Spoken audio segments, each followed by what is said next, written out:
Hi, welcome to another episode of Unscripted, and I have the great pleasure to do Robert Fitzgerald. I believe you're the second Fitzgerald that I have on the show. I don't know if you're invited. There's got to be more than one. But Robert, thanks very much for joining me. Much appreciated. How are you doing today? I'm doing well, David. I am excited to be here. Thank you. Thank you for having me on. I'm very excited to be here. So this conversation is completely unscripted. We started talking and then I just hit the record button. So first and foremost, let's start with how you started in this cybersecurity industry. What was your journey like? Sure. So my journey was maybe a little bit untraditional. I've been in the industry since 2001. I was a victim of the telecom crash, got laid off. I was working for a telecom startup. We were killing it. And the next day we were all done. So I started an IT vendor management consulting firm to help organizations. Back then, 2001, you didn't have an IT team or a vendor that could do everything. You'd have one vendor to do telecom, one vendor to do services, one vendor to do help desk support, one vendor to do wireless. So I came in and started helping organizations manage their vendors. And from there, almost immediately, it turned into, can you do some digital forensics for us? We're having some issues. And we started doing forensics in 2004. We built out a company that specialized in DFIR from there. And we were exceptional at expert witness testimony. One of the big things I learned was no one wins in the courtroom. The only people that win in a courtroom are the lawyers. And it didn't matter the size of the company. But the other big piece was there's a huge difference between the Googles, the GEs, the Wells Fargo, and pretty much everyone else. And while a lot of business executives in the small, mid-size range think they can compete, they don't have the financial resources to compete. Keep them out of the courtroom. And so eventually we built a technology and we ended up selling the company primarily for the technology. And I went on. I joined a chip manufacturer as in the role of CISO, and we sold that company to Analog Devices. And then I joined PwC and I was there. And then I was recruited to go to Mandiant, and I was at Mandiant for a few years and I was there as well. Loved my time in big consulting. Actually loved my time in big consulting.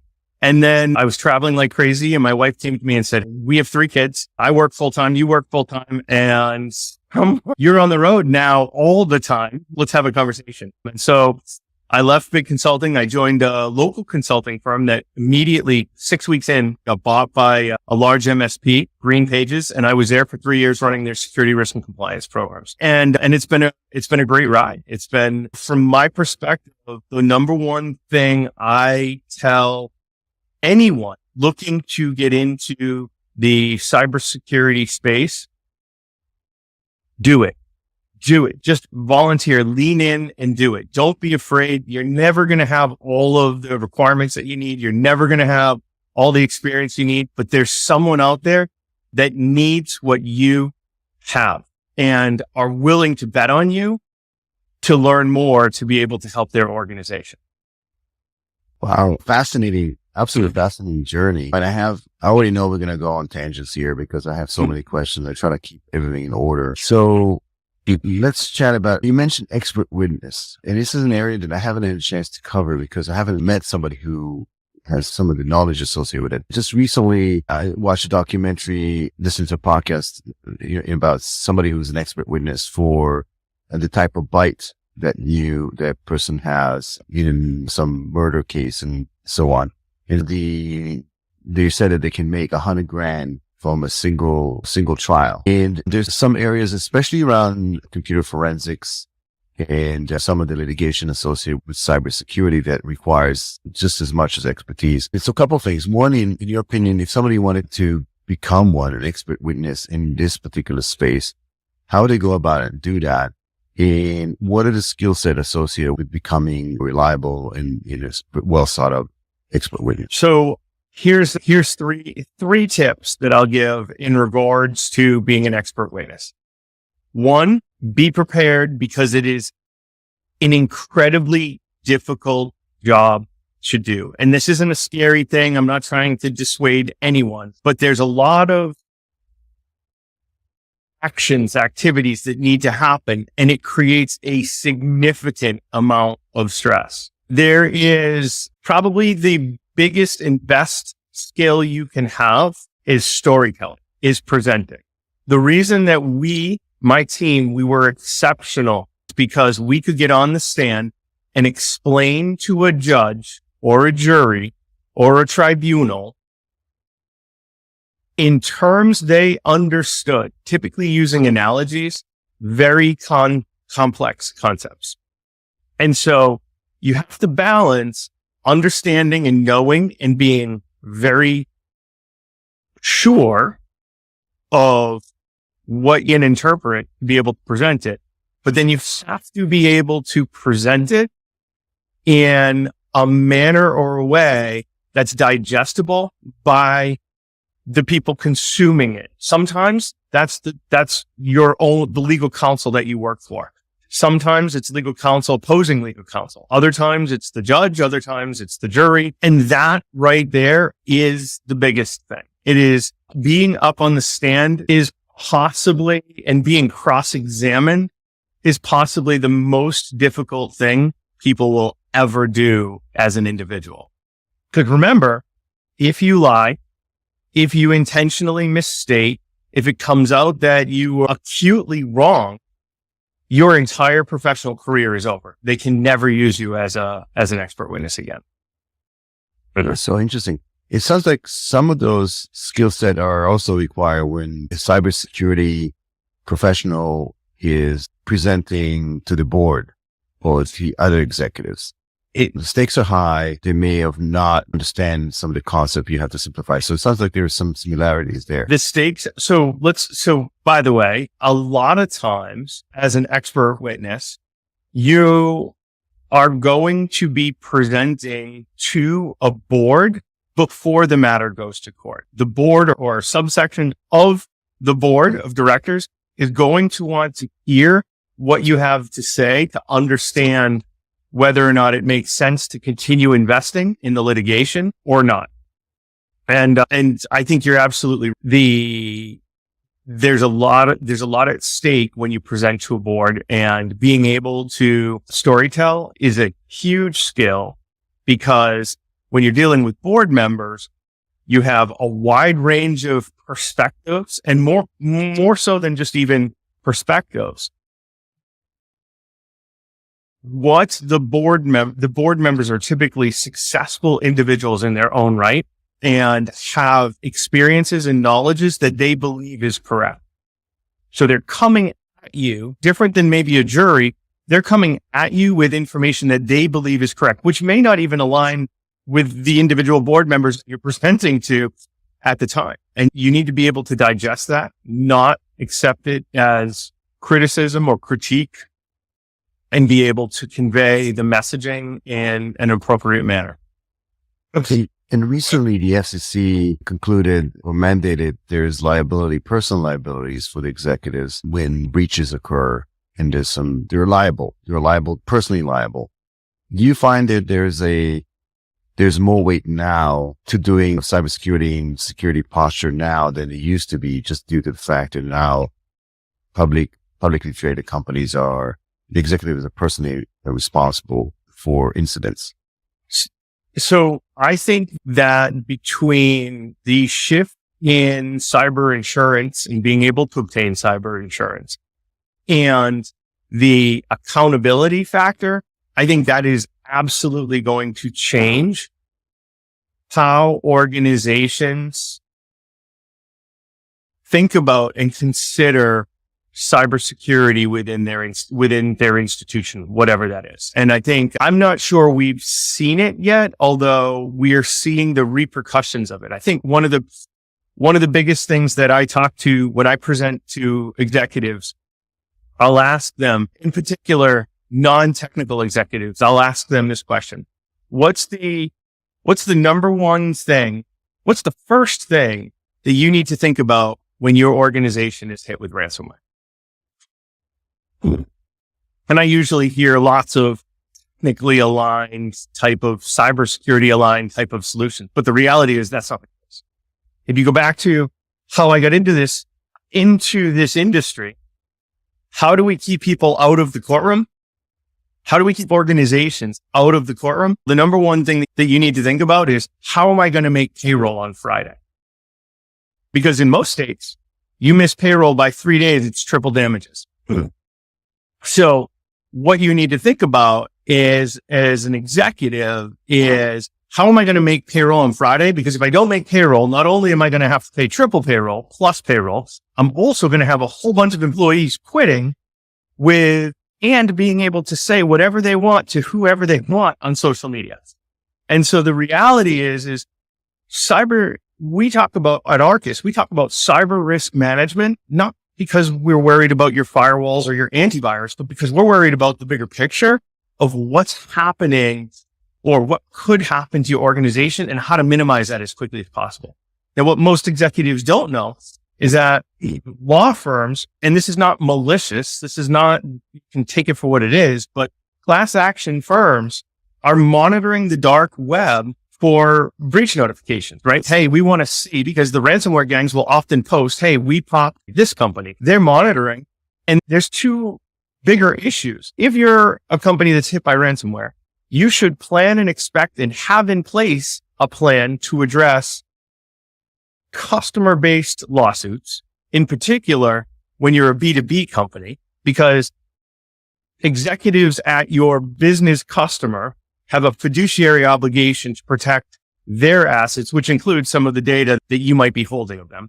The new wave is these class action firms are supporting and filing on behalf of employees as victims lawsuits against the customer. So now you're an executive at a firm, you're hit with ransomware, and your employees are rolled up in suing you, and you need those employees to help you recover from the ransomware attack, but they're also going to be suing you personally as well as the organization because of what this looks like. Double whammy. It's intense right now. It is. It's double whammy. And so there's two things. One is, as you mentioned, it's the business continuity. How do you get back on track? And just fact of the matter, if a lot of ransomwares happen on Friday afternoon, and potentially you have to do payroll on Monday or the same day. And it's interesting that you mentioned that they're monitoring the dark web. So the dark web is monitored for what? For these litigation companies to potentially see if there's almost like seeing any blood in the water in terms of finding out what's the next hit. So in one way, you could absolutely say it's ambulance chasing. But in another way, when you think about it, they need to be, as a firm that represents organizations of any kind, any size, they need to be aware of what's happening when it comes to cyber risk management. So a simple monitoring to determine, hey, who has been breached. If you represent that client as a firm, if you represent an organization that's been breached and you're able to go to that organization, maybe even before they know, and say, hey, we just got an alert that you guys have a whole new database up on the dark web. That's a huge value add from a law firm standpoint. As a customer of a law firm, I'd be like, this service right here is phenomenal, right? You're looking out for me. At the same time, they need to be able to balance what those risks are. And so some of the more sophisticated or forward-thinking firms are saying the only way we can proactively be protecting our clients from cyber risk is to be monitoring these spaces. Now, what they do with that data, depending on is where they sit in the food chain. But so, yeah, absolutely. And what's your take on Uber CISO standing trial due to the fact that they've misrepresented or allegedly misrepresented the breach that happened? That is also pretty much a first. We have not seen that yet in industry. So there's a lot of things. And then we'll jump into some questions around cyber insurance, because I think that's of interest to a lot of small to medium-sized businesses as well. So first, the first thing I'd say about the Uber, and it's not just Uber, Drizzly is now, there's others that are starting. So I am surprised. More than surprised. I am disappointed that it has taken this long for it to happen. The reality is many organizations have been hit with different types of cyber attacks, data theft, data loss. Many, and we've worked with them across all of through my career progression. There's many have taken the stance, let's not report it. Let's just try and hide it. Let's try and cover it up. Let's do this or whatever it is, which quite frankly doesn't help the American public, doesn't help shareholders, doesn't help. The only people covering it up helps are the executives that helped create the problem. And it's been frustrating for years on the incident response side to show up, say, yep, okay, yeah, here's how we can do this. We can help you clean up this mess. And then have them say, nah, you know what? We're just going to delete that server, rebuild, not tell anyone, and keep it under lock and key. I'm a business owner. I like very limited regulation. But if you're going to abuse the spirit of the law the way that you did, then we have to do something to be able to ensure that people are being protected. And talking about cyber insurance, there's seems to be a major shift, I would say, in the past year and a half, almost 2 years, due to mainly to the proliferation of cyber attack and ransomware. If like back in the day prior to that, companies used cyber insurance for almost like as a, in lieu of patching and being compliant and being responsible for the security posture. Cybersecurity companies are becoming more and more aware, and frankly, they've stopped being the kind of the safety net due to the high costs associated with paying out some of these ransomware. They went from a couple $1,000s to millions overnight. So now they're requiring various types of security controls to increase that posture, from 2FA to asset management, all kinds of various different controls. What do you see there in terms of industry where they decided either to create a new policy or to now renew, and all of a sudden they find themselves non-insurable due to the fact that they're not compliant? So lots of thoughts here, right? The first is, my observation is most of America's business organizations and nonprofit organizations are not insurable for cybersecurity at this point in time. They just are not there. Robert, let it just sink in for a second. That's a major statement, and I want that to sink in. It's really difficult, right? So there's been some really big shifts, and I want to throw out some numbers, right? Last year in 2021, there were about 1,500 ransomware attacks reported in some way, shape, or form up through to the FBI. So mostly that data is collected from insurance carriers, as well as anything that they respond to on the municipality side or public side, et cetera, et cetera. So 1,500. The reality is there's 17.5 million businesses in the United States. So the likelihood of an organization being hit by ransomware has historically been pretty low. It's been incredibly low. Even if the number was 15,000 and not 1,500, it would still be incredible. Even, quite frankly, even if it was 1.5 million, it would still be a low probability that you're going to get hit with ransomware. But so, Robert, are those reported? Those are reported. So we have a couple of things that are happening. Those are reported. A lot of organizations don't report that they have a cyber attack incident, data loss incident, and that's starting to change. So the first thing is to think about, one, organizations, the likelihood of being hit is low. And historically, if you were outside of the Fortune 100, the likelihood was exponentially lower. The attackers went after all of the big organizations, the big banks, defense contractors, pharma companies, et cetera, et cetera. So one of the big shifts that's happened is, and we're seeing this, is the gangs, hackers, are going after smaller and smaller businesses. It's part of the supply chain as well, right? It's part of the supply chain. And this is part of the reason why the Department of Defense is pushing CMMC or DFARS all the way through DFARS compliance, all the way through the supply chain to the smallest vendor. So the likelihood of being hit historically has been low. That's changing because of ransomware as a service and automation and other things that you can now go out and purchase or lease $5,000 a month. You can lease ransomware as a service to be able to start your own ransomware.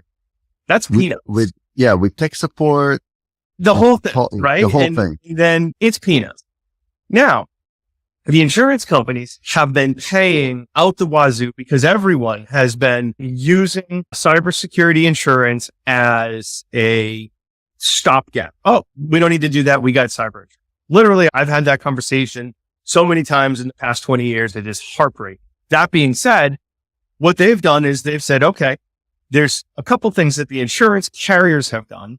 They've, one, up to the requirements. You have to have MFA. You have to have backups. You have to have policies and procedures. You have to have a written information security plan. You have to have a written incident response plan. Those are the things that most businesses in the United States do not have. They just don't have. And Robert, even in the backup, for example, they ask you, how long does it take you to restore? It's exactly. Which never used to be a question. Let's talk about that. So now one of the other things that the insurance carrier has done is they have broken out the policy from being a cybersecurity policy to being multiple unique policies all within a binder. There's data loss, there's data theft, there's cyber terrorism, there's ransomware, there's cyber breach notification. Insider threat. So now what's happened is they're coming to, so when an incident responder, whether it's us or any of the other organizations out there show up, one of the things the carrier is saying is, while you're responding, please checklist these things for us. Can you run a vuln scan on the firewalls? Can you tell us that all the machines have antivirus on them? Can you tell us by anything that hasn't been patched? Because what they'll do is then use that against the victim, the insured, and say, you said that you had antivirus on all your machines. And this one is such an easy one that gets, and this is another reason why I make the statement that antivirus, Robert. I thought this was like 1990s. I mean, who runs antivirus anymore? Anti-malware, EDR, no? Sure. Malware, EDR, right? But here's the issue. When you talk to organizations, they'll say, oh yeah, no, we have antivirus. We have EDR on all the machines. What they really mean is we have EDR on all of the employee endpoints. But most organizations don't put EDR or AV on MacBooks. They don't put it on Linux boxes. They don't put it on some of their servers. They don't put it on specialty boxes, and they don't isolate them in any way, shape, or form either. So now they just check the box. Yep, here you go. We come in and we see, oh, wait a minute. Half of the environment they don't have EDR or AV on their dev environment. So you can go into a cloud environment and you can see 4 machines are running EDR AV software, and then none of the other machines are.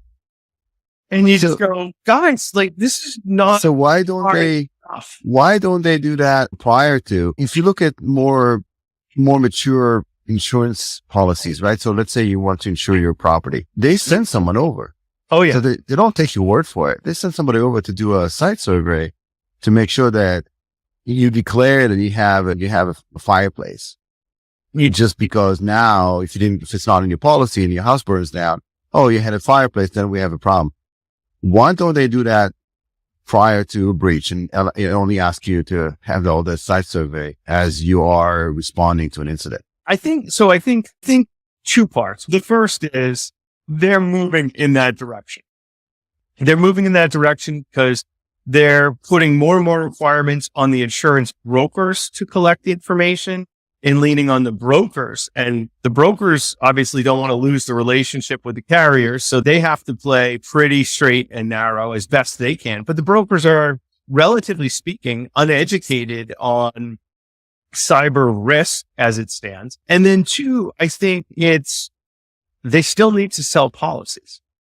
The insurance carriers, if they want to be in the space, they need to be able to sell policies. So they want to be as friendly as possible. And they look at the numbers too. They look and they say, it's only going to be, again, 1,500 or 15,000 or 150,000. It's still, relatively speaking, not a ton. Risk is still low that one of the insureds is going to get hit.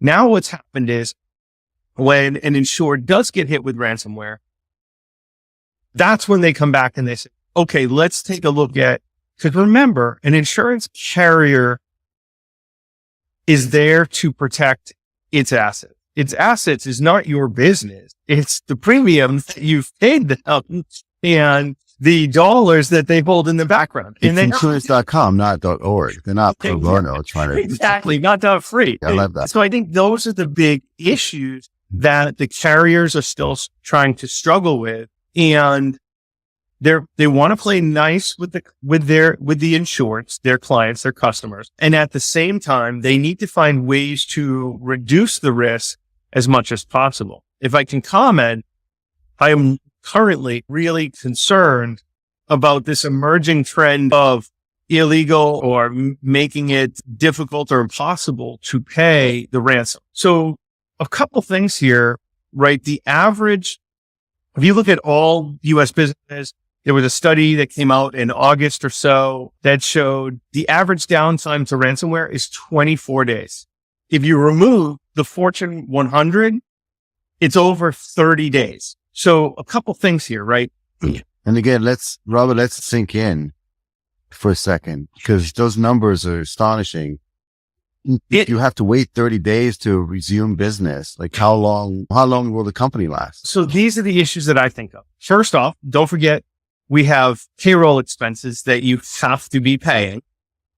Secondly, we have expenses for the incident response team, additional IT support, legal guidance and counseling and other things as you move through this. Even if you're going to get reimbursed from the insurance company after the fact, you still have costs as a business that you're incurring. And for 24 or 30 days, you have no revenue coming in. No revenue coming in. Now, the reality is most small and mid-sized businesses in the United States don't carry 1 month, let alone 2 months of operating expenses in a separate account in the back. They just don't have it. It's not there. It's a cash flow issue, right? Money comes in, money goes out, money comes in, money goes out. That's the way it is. So if we go down this path of don't pay the ransom, it's illegal to pay the ransom, and some carriers are even starting to move in this direction. They'll pay for the rest of it, but they're not going to pay the ransom. We run into a problem where if you're a small or mid-sized business and you don't have backups that are accessible because maybe the bad guys got in and deleted the backups, you don't have team in place to be able to restore. You don't have all of the most upgraded licensed things that you need. There's still a lot of 2008 out there. Heck, we were working on an engagement about a year ago. They were running Windows 2000 boxes. Windows 2000 boxes. So, well, hopefully they were at least patched. Don't they like end of life anyway? Yeah, they're so far into life. We're at our end of life. So maybe they practiced the security by obscurity, Robert. They were trying. It didn't work. And I promise you it didn't work. But I think that's one of the things is you look and you say, if they can't pay the ransom, then they're out of business. So now, whether you're a micro business with 5, 10, 20 people, or you're a 200 or a 500 or 1,000 person business, if you can't pay the ransom to get back, you're done. You're absolutely done. Now, if years ago, not even many years ago, 4 years ago, if I was a hacker, my goal would be to get to AD first. Get to your Active Directory. Let's gain control of that. Here you go. That's still critically important. But the reality is, the first place I want to go now, I want to go and delete or corrupt your backups. And then if I can get there, I know I can get to your AD. I'll go to your AD, and then I can start doing all of the things that I want to do.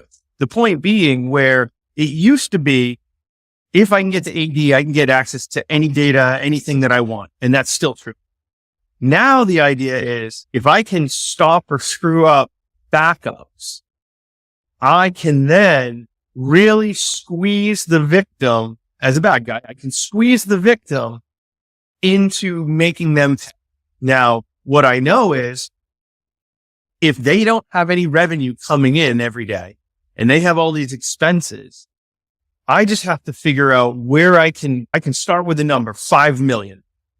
Okay, David, you owe me 5 million to unlock your machines. You come in and you say, listen, we're a $2 million company a year. I got $20 in my pocket. That's all I have. All right. Well, I'm not going to do $20. And then one thing people don't realize is you can absolutely negotiate with the ransomware gang to get to a price that is. Yeah. They're more business people, right? They are in the business of making money. That is exactly it. And so now the issue is if you're going to pay the ransom and you're going to negotiate, here's the other piece. People don't realize on average, it takes 12 days to pay the ransom if you're going to negotiate. And it's simple stuff, right? So we do a lot of ransomware negotiation. We'll make the payments. We'll do those things. So Robert, do you show up with a suitcase full of money at the intersection? That would be easier. So the victim has to wire us money. We have to wire it to one of the crypto exchanges that we use. We have to buy the cryptocurrency. We have to contact. We have to we're in the process of negotiating back and forth. Boom, boom. By the time you finally get that key, and remember, it's not you're representing a victim in Manhattan and the bad guys are in Queens or the Bronx, right? Like it's time zone difference. They're in another time zone, someplace else, probably warmer than we are. And then maybe language barriers. And then every time I go back to the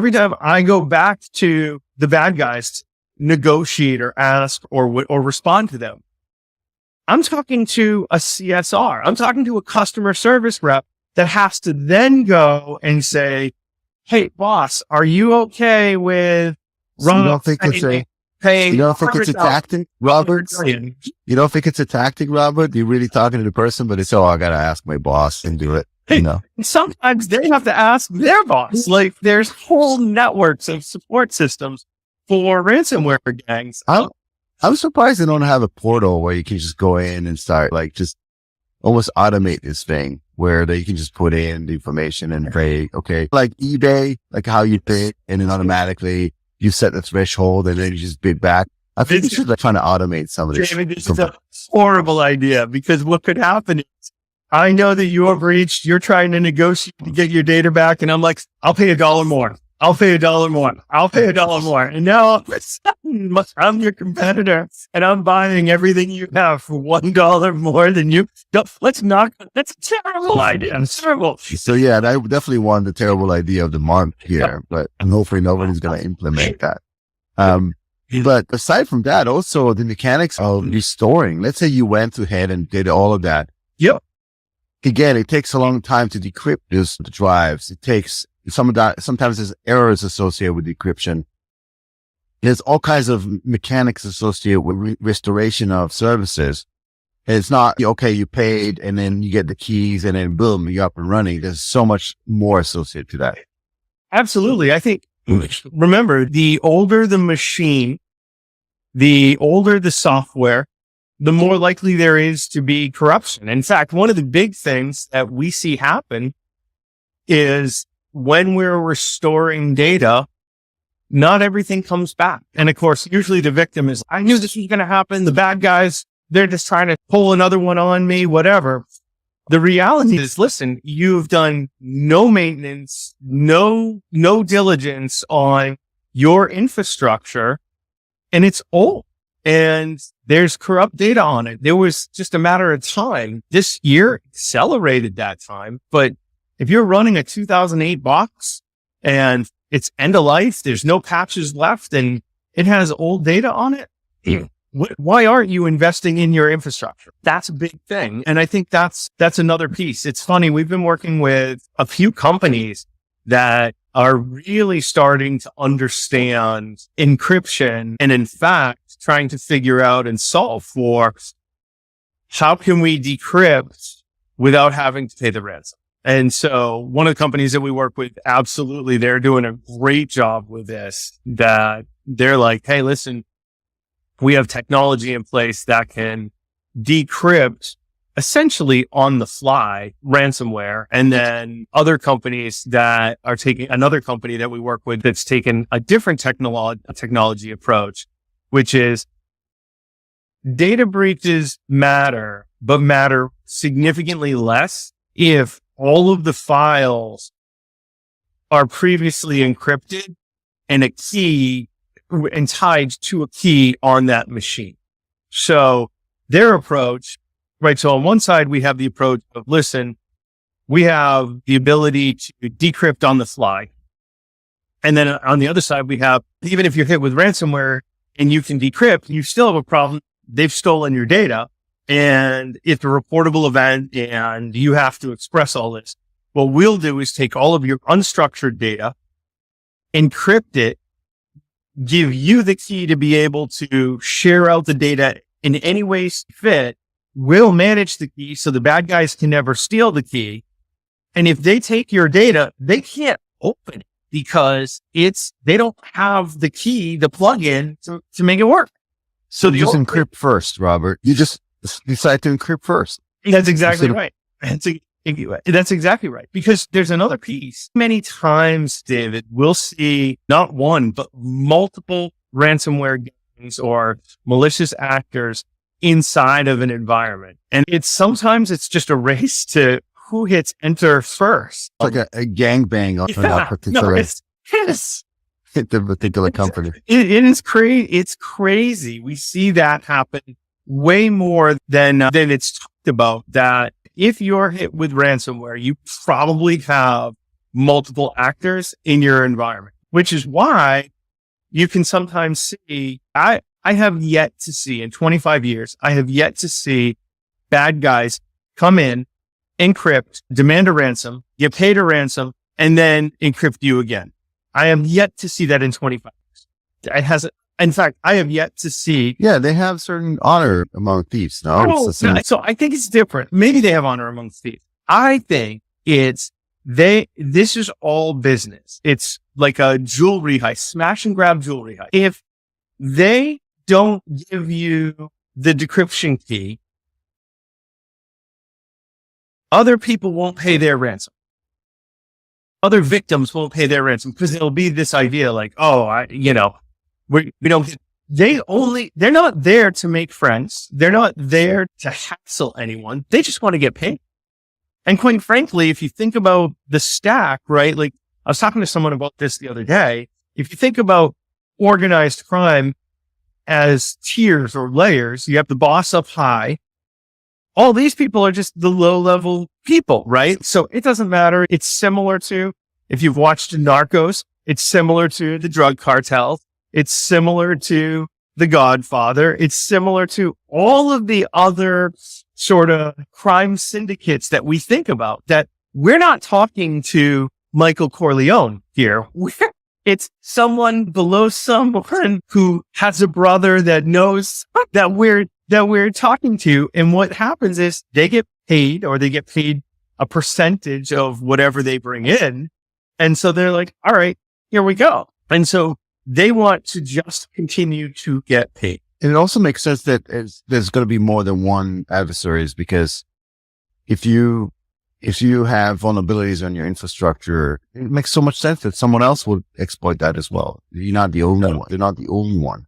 Oh, absolutely. Look at Log4j, which we're still going to see issues for, and things are continuing to come out.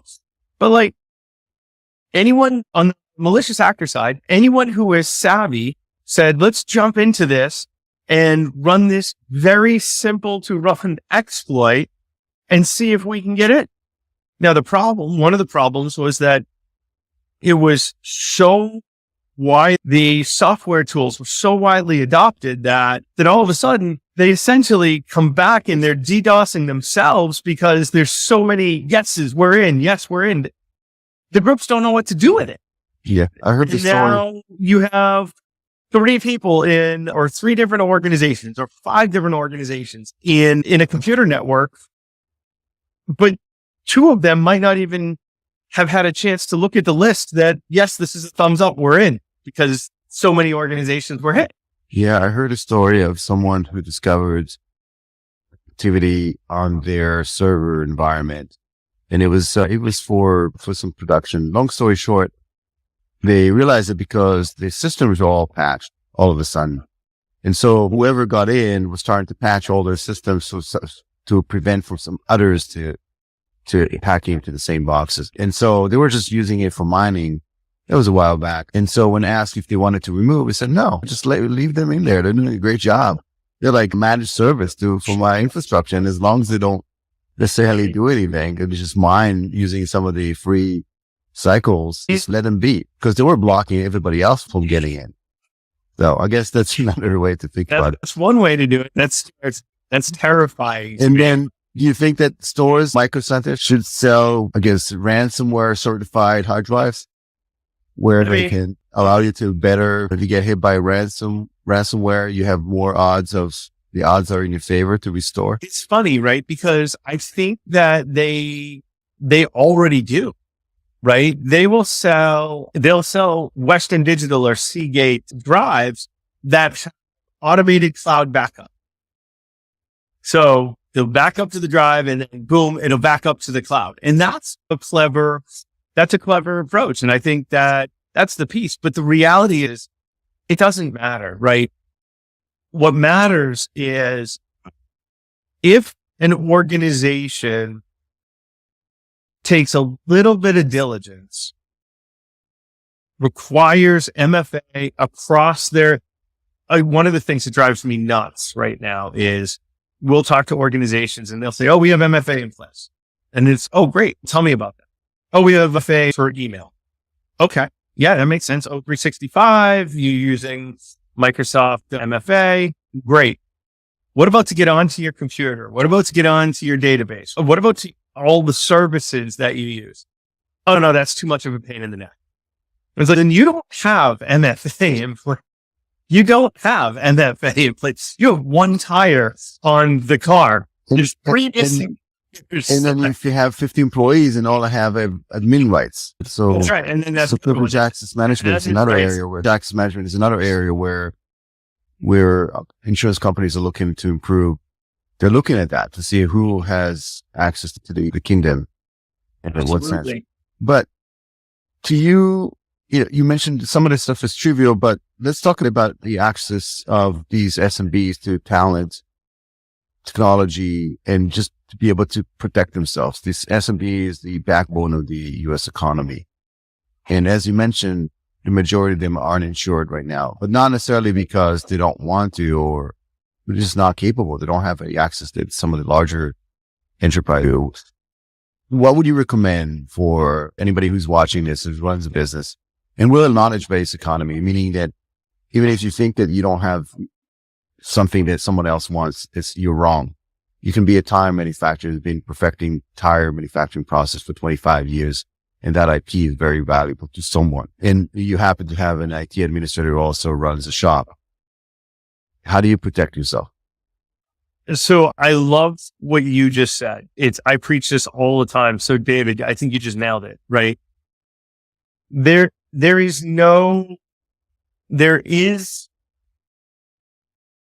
whether or not you think the data you create or generate in your business has value is not relevant to the value that data has. I think you just nailed it. And this is the other thing is once cybersecurity hit the front page of the Wall Street Journal, as an executive, if you choose to do nothing about it, you move from willful ignorance to willful arrogance to willful negligence, right? Like really, this is, it doesn't matter the size of the business, what it looks like, what it means. I think those are the pieces that are required. If you're a small business, there are more and more resources for you out there. Arcas is one of them, but there's also many other of our peers that are focused on the small, mid-size organizations. You need a written information security plan. You need to have one. You need to have a written incident response plan. Who are you going to call? What's the order? Who's going to be responsible for what? What machines are your biggest priority to get back up and running? You should absolutely roll out MFA, a multi-factor authentication, across your entire organization, across all of the services, whether it be email, network, any other type of service that you have. Those, from my perspective, are some of the key things you as an organization must do. I would look at your backups. There's a lot of new backup solutions that offer on-prem and remote backups. I am a big believer in backups, and in particular, making sure that one set of backups are immutable, meaning inaccessible, can't be changed. And even for the smallest businesses, I know of organizations out there that are selling backup services for basically $20-25 a month per machine. So $1 a day. And if you're a small business, you probably don't have hundreds of servers. You have 2 or 3 or 5. So $5 a day to back up all your servers. Right there, you become very insurable and, quite frankly, protected and profitable for the insurance company. The insurance company is going to look, you do those 5 things: backups, MFA, policies and procedures around your computer network and incident response, antivirus on the machines or EDR on the machines. You're a profitable customer for the insurance company, and you're able to, again, keep you out of the courtroom. You're able to show that you're doing the right things, which reduces the likelihood that a lawsuit can go forward, right? Hey, we did everything reasonable for our 5-person business, our 50-person business, our 500-person business based on our size and industry. And here's the documentation to prove it. We're not experts in this space. What else could we have done that would be reasonable? Not extraordinary, just reasonable. Do you see value in tabletop exercises? All the time. I think the thing about tabletop exercises, so there's 2 types of tabletop exercises, right? The first is the technical, working with the technical teams. But the reality is most small businesses, and let me be clear, let me redefine that. Most businesses with less than 1,000 employees that are not in technology have less than, or average probably less than 20, maybe even less than 10 technical employees, IT security employees. We have a client, they have 900 employees and there's 3 people in IT. Might even have dual roles, or I always say in the hospital, for example, you have nurses. They were now IT managers. Just the fact that they took on. Somebody asked, hey, does anybody knows computers? And they raised their hand, and now they're managing an infrastructure. That's right. Does anyone know how to spell computer? Hey, you're eating an apple. That's a computer. Let's get you over here. And so I think like the big thing about tabletop exercises that we talk to is is the executive side. And the reason we talk about executive side isn't to exclude the technical people, but to help the executives of an organization play through the decision-making criteria that needs to be made in real time. And if you don't have a script, when an event happens, if you don't have a script to be able to follow or a set of knowledge, experiential knowledge to guide you, then you're going to make very costly mistakes. Like one of the things that I tell executives, I tell IT people, I tell security people all the time, unless you have a JD, literally a law degree, and you're active, you're not qualified. You're not qualified to legally say this is a data breach. That's up for the lawyer to do. But once you say it's a data breach, There's no pulling that back and putting that back in the box. It's now on you for saying that. And that could be saying it, tweeting it, texting it, emailing it. But you're not qualified you're not, just like most people in a hospital are not qualified. It sounds crazy, but are not qualified to declare someone legally dead. The doctor has to do that, not the assistant, not the patient's wife or spouse or brother or sister, not the friends, not the janitor. It has to be the doctor. It's the same thing in this situation. You can't say that. Once you say it though, we have a full different set of risks that we need to be addressing almost immediately that have huge financial impact. And it's amazing, Robert. I listen to you and I say, wow, there's just so many unknowns, meaning that by the time you get breached, it's too late. It's too late for you to start figuring things out in terms of what do I need to do? How do I need to act? It's best if you have all your ducks in a row to prepare and have either a trusted advisor or company that is there for you and are well educated. And you're running a business without all those things in place. It's just like going on the highway for 100 miles an hour without it. So yeah, the car goes 100 miles an hour, but you don't have airbags, you don't have seatbelts. And if something happens, you're not going to have time to put the seatbelts on while you're crashing. It's not going to happen. And because that's really the case. If you're trying to figure out how the mechanics of and how to act and what to have in place in order for you to mitigate that, because a lot of people say it's a cliche. Oh, it's not a matter of if, it's a matter of when. You better have the seatbelt on. You better know that your car has airbags and so on prior to a crash. It's funny that you say it's not a matter of if, it's a matter of when.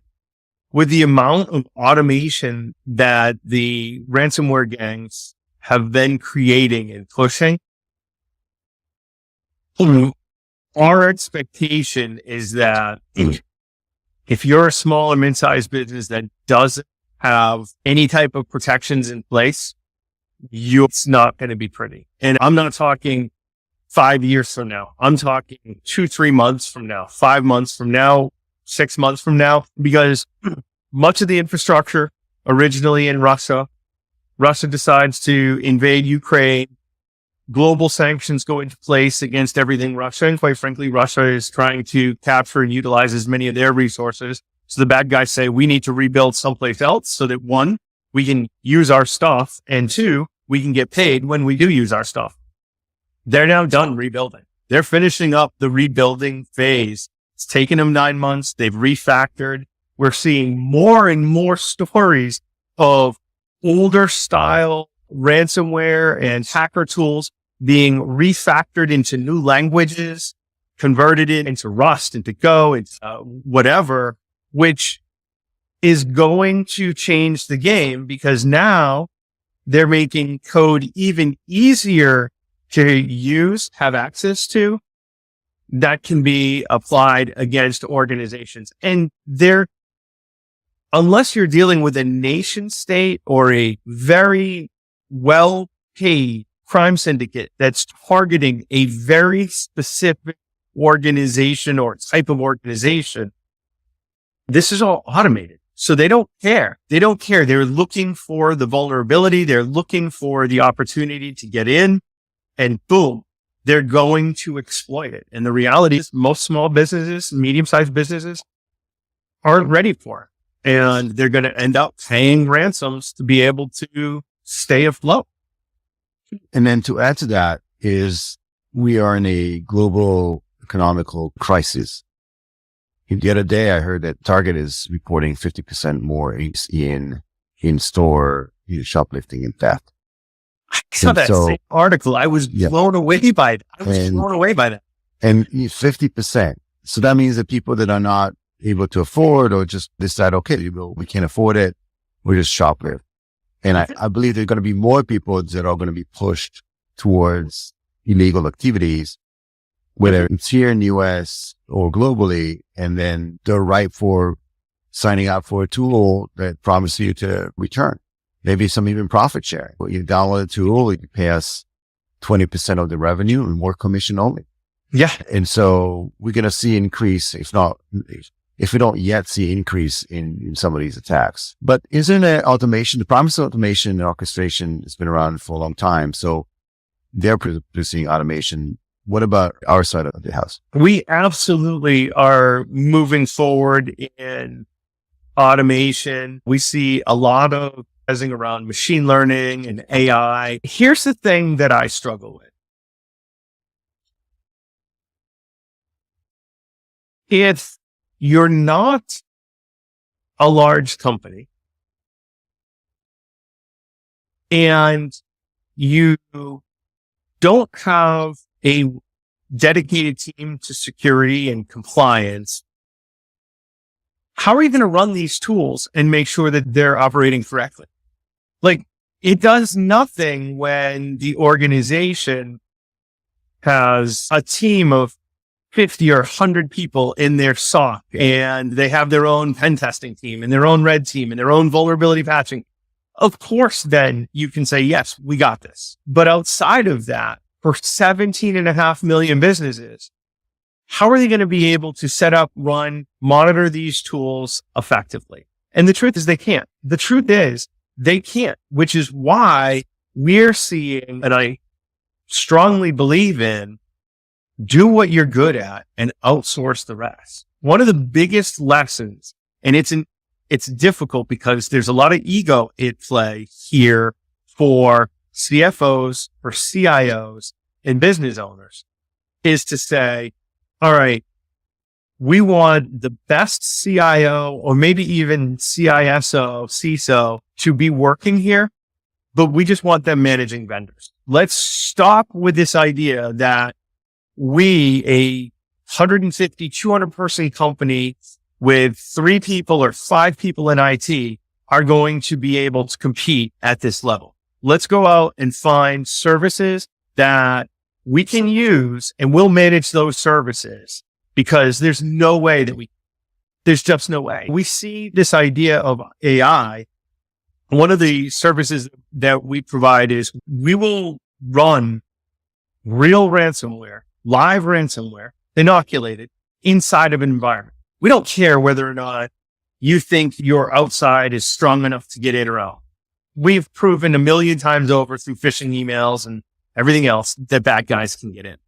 Let's just see what the impact is when ransomware runs inside. And the number one thing that we find, no matter how many tools you have, most organizations have the security tools misconfigured or misaligned, or more fairly stated, under-configured for them to be of impact.